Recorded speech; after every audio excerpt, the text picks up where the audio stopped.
Hello everyone, আজকে হলো জয়সন্ধ্যার দ্বিতীয় পর্ব। তো ভাবলাম প্রথম পর্বটা শেয়ার করলাম, দ্বিতীয় পর্বটা তো অবশ্যই শেয়ার করতে হবে। তো আজকেও রীতিমতো 10টা প্রদীপ বানিয়ে নিয়েছে জেম্মাদের জন্য আর আমাদের জন্য।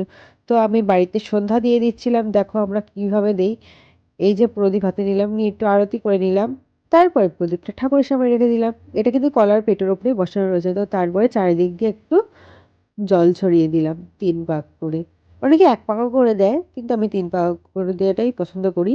কারণ প্রতিটা রিচুয়ালসে ৩টে বিজোড় সংখ্যা, একের একাধিক কিন্তু ৩টে বা ৫টা বা ৭টা এরকম হয়ে থাকে। তো তাই আমি ৩ বারটা করে দেওয়াটাই প্রেফার করি সবথেকে বেশি।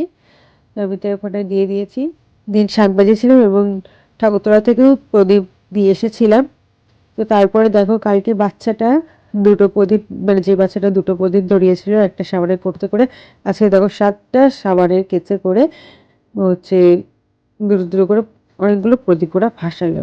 তো দেখেই ভালো লাগে। এরা কিন্তু এই পুকুরটাকে কিন্তু নষ্ট কখনোই করে না, প্রথমত বলে রাখি। কারণ এই যে বাটিগুলো ভেলাগুলো ভাসছে, তো এগুলো ঠিক কালকে সকাল হলে ওরা যখন স্নান করবে তখন ঠিক ওরা এই পাত্রগুলো সাঁতার কেটে উঠিয়ে নিয়ে আসে। কারণ এতে মাছের অনেক ক্ষতি হতে পারে বা জল দূষণ হতে পারে, তার জন্য। তো কারা এখন এই সন্ধ্যা, মানে যে জল সন্ধ্যা বলে সেটাকে পালন করছো আমাকে একটু জানিও।